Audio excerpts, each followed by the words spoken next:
오늘 이야기할 인물은 조선 초 여러 왕들의 골머리를 썩히게 했던 김씨 부인이라는 인물입니다. 그녀는 조선 초에 참창문화부사를 지낸 김주의 딸이었죠. 김씨는 훈기가 차 조화에게 시집을 갔습니다. 하지만 남편 조화는 알고 보니 평소 행실이 개판인 인물이었죠. 다른 여인네들과 바람도 시도 때도 없이 피워댔고 집에 여러 첩들을 거느렸습니다. 김씨는 남편의 이런 행각을 이를 갈며 참고만 있었죠. 하지만 김씨의 인내심이 뚝 하고 끊어지는 사건이 발생합니다.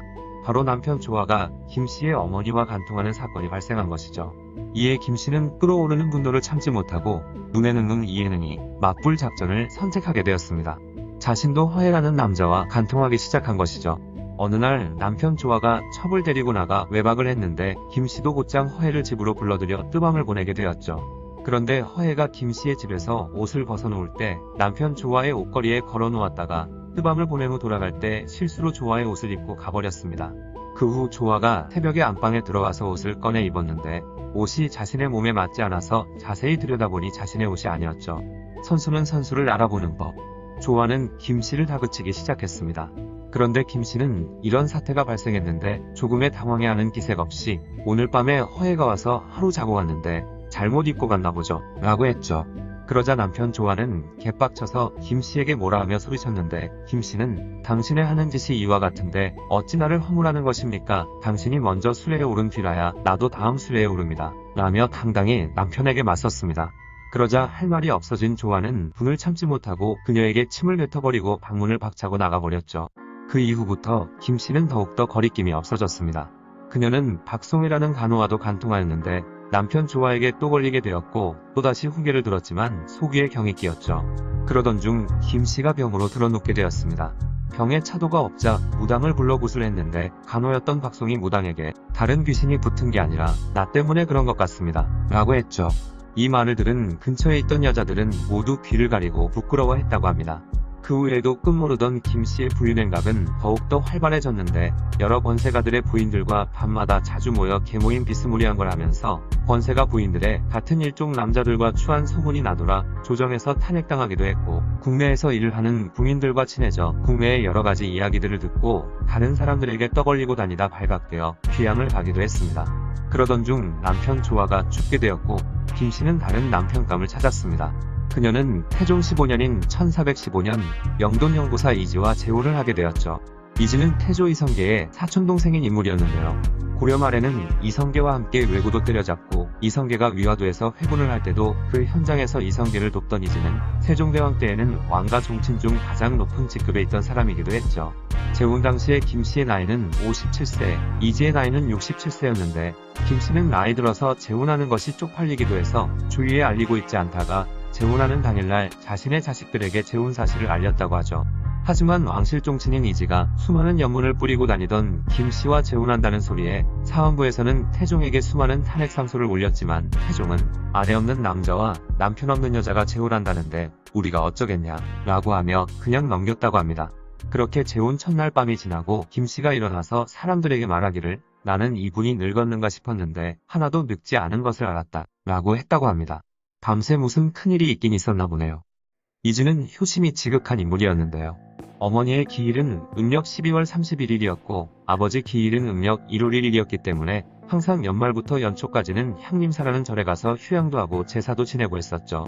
여느 때와 다름없이 이지는 김씨와 함께 제사를 지내러 가는 겸 연말에 바람쐬러 여행도 하는 겸 향림사로 향했습니다. 그렇게 향림사에서 며칠간 머무르며 부모님 제사도 지내고 하다가 1월 3일 밤 절의 구석진 방에서 이상한 소리가 들려오는 것이었습니다. 이지는 천천히 다가가 그 방문을 확 열어 제꼈는데 왼중과 자신의 아내인 김씨가 둘이 어우러져 뒹굴고 있는 걸 목격하게 되었죠. 이에 완전 열받은 이지는 중과 김씨를 꾸짖으며 두들겨 패기 시작했습니다. 당황해서 눈 돌아간 김씨는 이지의 뽕화를 붙잡고 늘어졌는데 그만 뚜둑 하고 뜯어져 버린 것입니다. 이에 이지는 충격에 쓰러지고 말았고 결국 사망하게 되었죠.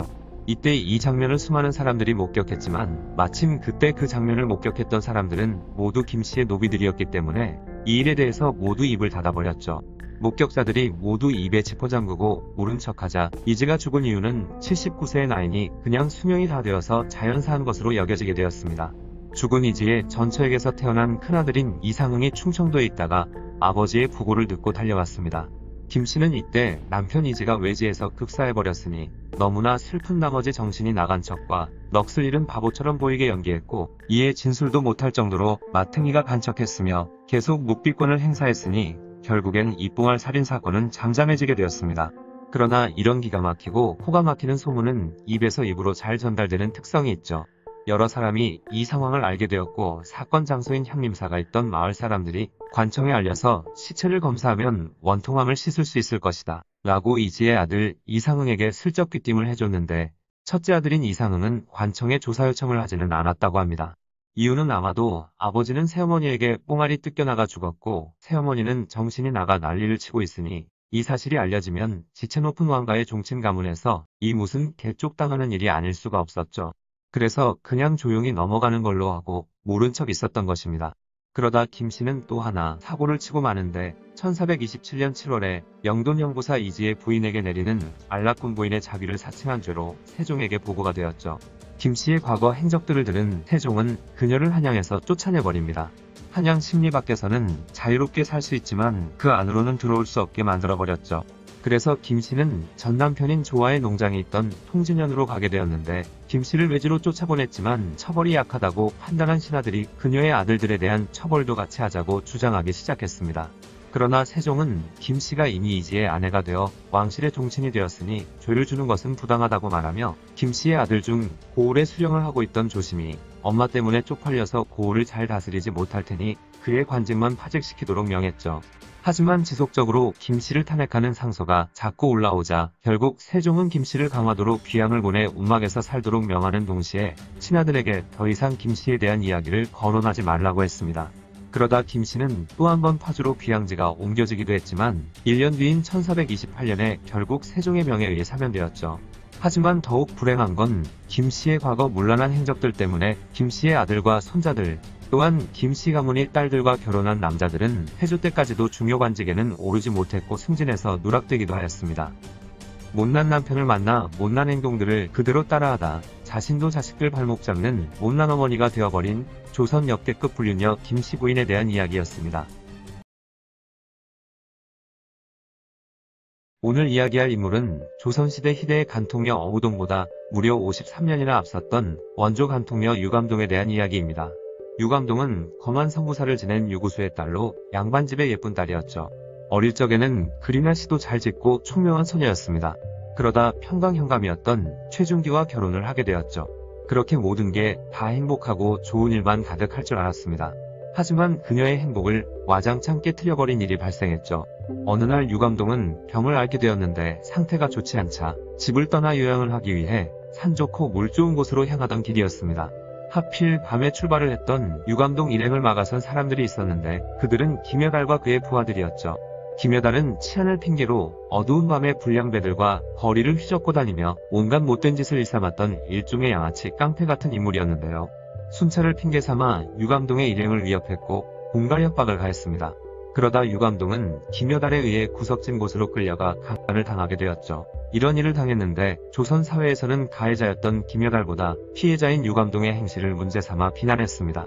또한 정절을 잃은 사대부 여인이 되어버렸고 남편에게 버림받았으며 친정에서도 그녀를 받아주지 않았죠. 이에 큰 충격을 받은 유감동은 스스로 목숨을 끊으려 했지만 그것조차 여의치 않았습니다. 그 뒤로 유감동은 점점 비뚤어지기 시작했는데요. 자신의 행복을 무너뜨리고 인생을 파국으로 치닫게 한 김여달을 불러 서로 애정행각을 하기 시작했습니다. 그리고 자신을 양반이라 부르지 않았고 스스로를 기생이라며 신분을 낮춰 불렀죠. 그러다 남편 최중기가 무안군수로 가게 되었습니다. 유감동은 남편과 함께 무안으로 떠났죠. 하지만 이미 마음이 돌아섰는지 최중기는 유감동에게 곁을 주지 않았고 이에 외로움을 견딜 수 없었던 유감동은 병을 핑계삼아 다시 한양으로 돌아오게 되었습니다. 그 이후로 온갖 음란한 사생활이 시작되었죠. 수많은 남자들과의 스캔들에 대한 소문이 막 나자 남편 최중기는 그녀의 행실을 문제 삼게 되었고 결국 둘은 이혼하게 되었죠. 이혼 후 유감동은 아예 기생으로 활동을 시작했습니다. 난리도 아니었죠. 우의정이었던 정탁은 유감동에게 첫눈에 반해 서로 잠자리를 가지게 되었는데 더 충격인 것은 정탁의 조카인 정유무는 유감동과 숙부와의 관계를 알고 있었는데도 유감동과 관계를 가지기도 했었죠. 또한 관계를 가진 인물들 중에서는 전남편 최중기의 매형도 있었고 정승황이의 아들이었던 황치신과도 정을 통하였습니다. 게다가 전수생과 배상동은 개국공신의 아들이었죠. 이외에도 유감동과 관계를 맺은 남자들은 대부분이 당시 권세를 누리던 양반 가문의 인물들이었고 거의 40여 명에 이르렀으며 꼬리가 길었는지 한양바닥이 떠들썩해지기 시작했습니다. 그러자 유감동의 간통 사건은 사회적인 문제가 되어 사원부에도 알려지게 되었죠. 사원부에서는 이런 음란한 여자 유감동을 즉각 잡아들였고 이 일은 세종의 귀에도 들어가게 되었습니다. 이에 1427년 8월 17일 세종은 사원부에서 음란한 여인인 유감동을 잡아 가뒀다고 하는데 도대체 그 여인과 정을 통한 남자가 몇이나 되는가? 라고 물었죠. 그러자 좌대원 김자는 이승, 이돈, 황치신, 전수생, 김여달 등이며 몰래 간통한 사람은 다 기록할 수 없을 정도입니다. 라고 보고했습니다. 계속된 사원부의 조사로 인해 이후로도 그녀와 간통한 남자의 명단은 굴비처럼 줄줄이 엮여나왔습니다. 3일 후인 8월 20일에는 정승을 비롯한 고위관리들과 개국공신의 아들, 현재 조정의 녹을 먹고 있던 핵심 인사들까지 9명의 이름이 추가로 나왔죠. 그 이후로도 계속해서 이름이 나왔는데 유감동과 관계를 맺었던 남자 중 유감동이 양반인 것을 알면서도 간통했던 경우에는 중한 벌을 받았고 유감동이 그냥 기생인 줄 알고 원통했던 남자들은 조금은 벌이 약해졌었습니다. 그래서 대부분의 남자들은 유감동이 기생인 줄 알았다고 진술했지만 유감동이 스스로 남자들의 진술을 일일이 바로잡았죠. 기생인 줄 알았다고 거짓말하는 남자는 유감동이 직접 그 남자가 거짓말을 하고 있다고 이야기해버렸던 것입니다. 조선 법률에 따르면 양반 부녀자와 간통한 남자는 극형으로 다스렸지만 유감동과 관계를 맺은 사람 중에는 정승이나 개국공신의 아들들까지 연루가 되어 있어 형량을 결정하기가 굉장히 곤란했었죠. 게다가 유감동과 관계를 맺은 남자가 조선 팔도 거의 모든 곳에 있을 정도로 계속해서 명단이 나오자 세종은 이미 간통한 남자의 명단이 나왔고 그 명단에는 재상도 끼어 있으니 이 사건은 대체적으로 다 밝혀진 것 같다. 더 이상 이 여자를 신문하지 말고 밝혀진 것만으로 죄를 결단하라 라고 명하며 이 이상 일이 커지는 것을 막았습니다. 혹시나 그녀의 입에서 조정의 고위관리의 이름이 더 나오게 되면 정부의 기능마저 흔들릴까봐 염려한 것이었죠.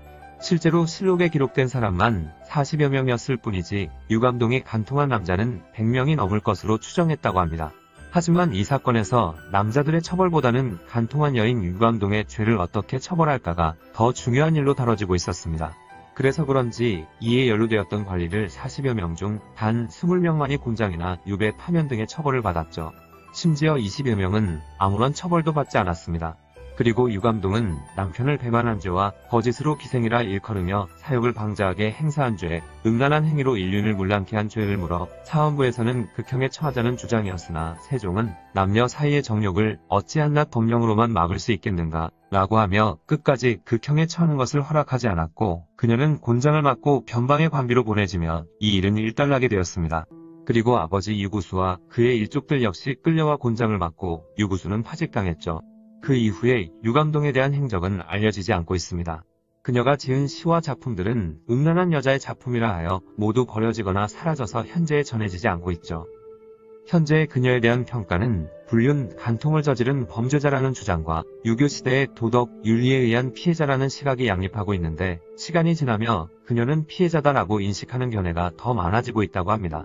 주로 지체 높은 권세가들이나 양반들과 간통을 했고 양반인 줄 몰랐다고 뻥치는 남자들을 꼭꼭 집어서 사실을 알려주었던 걸 보면 간통을 한 이유도 남자들에 대한 복수심 같기도 하네요.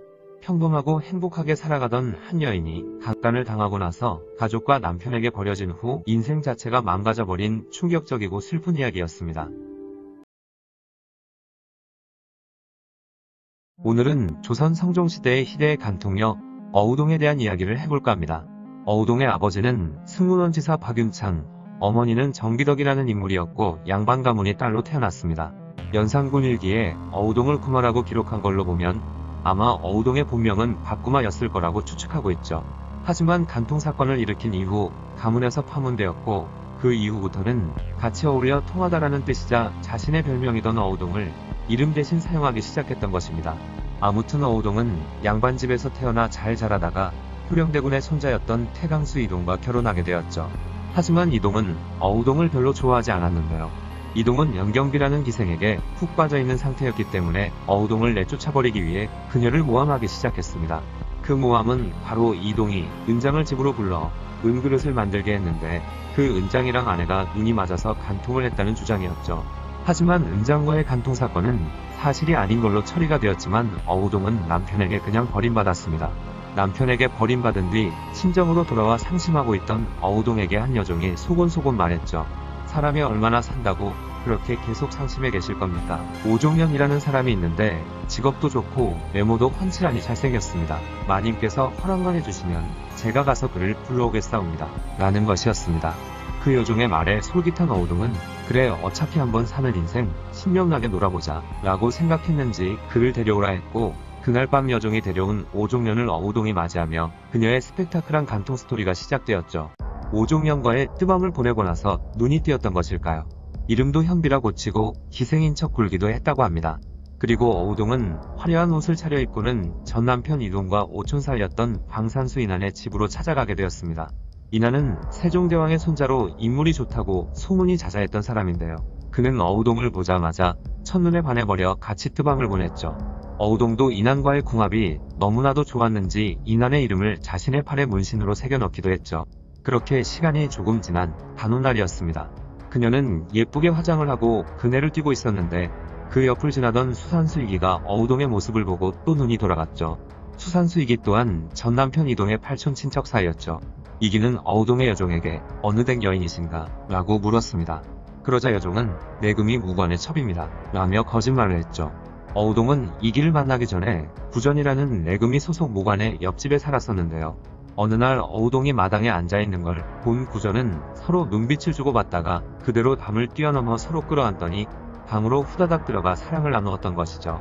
그래서 여종은 어우동이 내금이의 첩이라는 말을 했던 것입니다.